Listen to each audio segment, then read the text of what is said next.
Rencana mengubah skema pemberian subsidi BBM, apa urgensinya? Apakah ini sudah waktunya untuk merubah skema subsidi BBM? Bagaimana pendapat Anda? Ya, sebenarnya kita melihat memang subsidi BBM yang selama ini diberikan, ini dirasakan mungkin kadang-kadang tidak tepat sasaran. Kita melihat beberapa produk daripada BBM seperti Pertalite ataupun solar, ini kan kadang-kadang yang menikmati adalah bukan orang-orang yang memang dituju.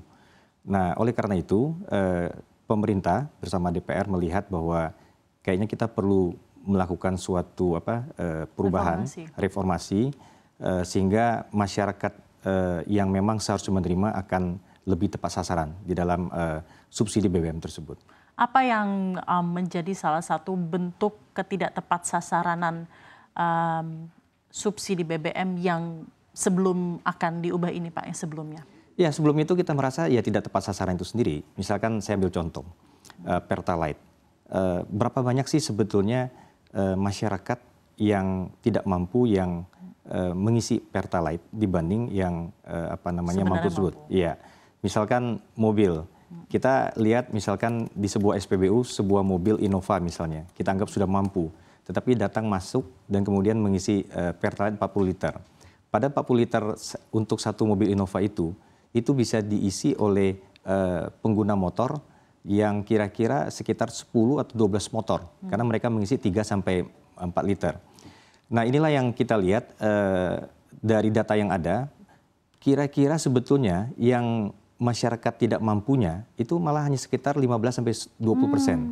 Nah, oleh karena itu kita melihat bahwa memang diperlukan satu cara baru di dalam bagaimana subsidi BBM ini sehingga masyarakat yang tidak mampu dapat merasakan secara langsung. Maka diberi suatu pemikiran-pemikiran baru tentang adanya seperti misalkan BLT BBM seperti itu kira-kira. Kemarin sempat juga mungkin di akhir November lalu sempat disampaikan oleh Menteri SDM Pak Bahlil, Pak Bambang, bahwa Pak Prabowo itu sampaikan bahwa bentuknya itu kurang lebih skemanya seperti blending, ya Pak ya. Ada subsidi barang dan juga sebagian subsidi BLT, begitu ya Pak ya. Mungkin bisa dijelaskan lebih lanjut mengenai hal tersebut.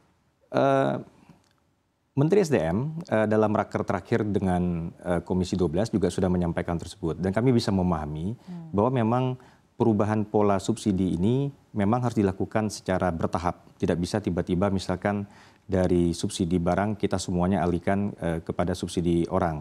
Banyak hal yang harus dipersiapkan. Pertama, masyarakat harus diedukasi. Kemudian yang kedua, data harus dipersiapkan. Maka kami mendengar sekarang ini pemerintah sedang melakukan validasi terhadap data para penerima BLT tersebut. Nah, ini kan dasarnya adalah DTKS, Data Terpadu Kesejahteraan Sosial, yang validasinya dilakukan oleh BPS.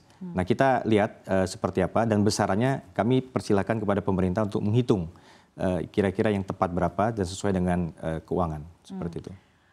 Tentunya pasti Pak Bambang pernah mendengar mengenai polemik yang muncul mengenai skema diubahnya pemberian subsidi BBM ini karena tidak masuknya ojol dalam skema BBM bersubsidi dan tentunya ada beragam pandangan masyarakat mengenai hal tersebut.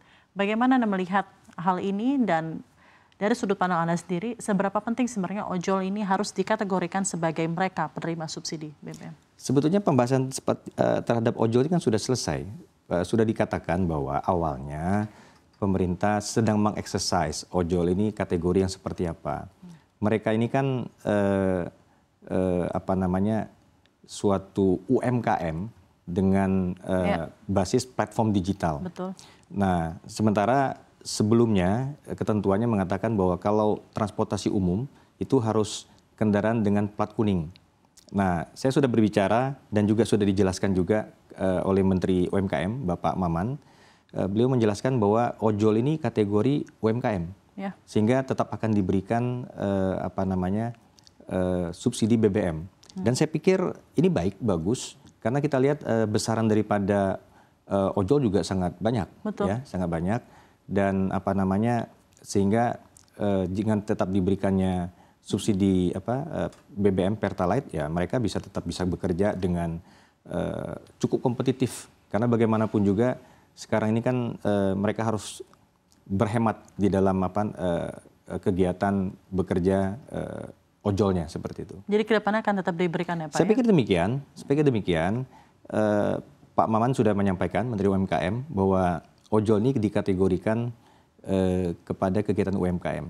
Sementara Kementerian SDM kan nggak ada masalah. Yang penting besaran subsidinya kita oke. Nah sekarang ya, how-nya ini yang akan di-exercise sehingga betul-betul tepat sasaran. Nah, mengenai how ini ke depannya ya Pak untuk implementasi pemberian subsidi yang lebih tepat sasaran.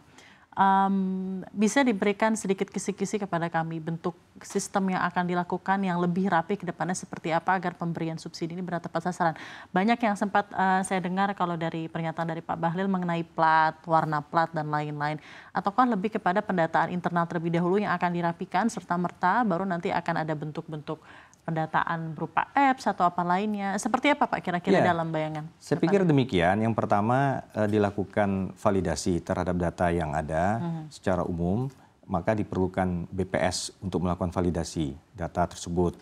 Itu satu. Dan yang kedua, kepada bidang-bidang tertentu, saya pikir seperti kayak ojol, itu kan berbasiskan platform digital dan mereka sendiri cukup rapi, ya. Saya pikir Kementerian UMKM akan bekerjasama dengan operator ojol, ya kan, untuk di dalam bagaimana pendataan. Dan saya pikir juga untuk kontrol, kan ini kontrol daripada distribusinya juga pasti akan melibatkan platform digital juga. Dan saya pikir ini perlu kita koneksikan saja dengan platform Pertamina, My Pertamina, itu tinggal persoalan bagaimana mereka platform ini dicocokkan seperti itu. Saya pikir nggak ada masalah itu.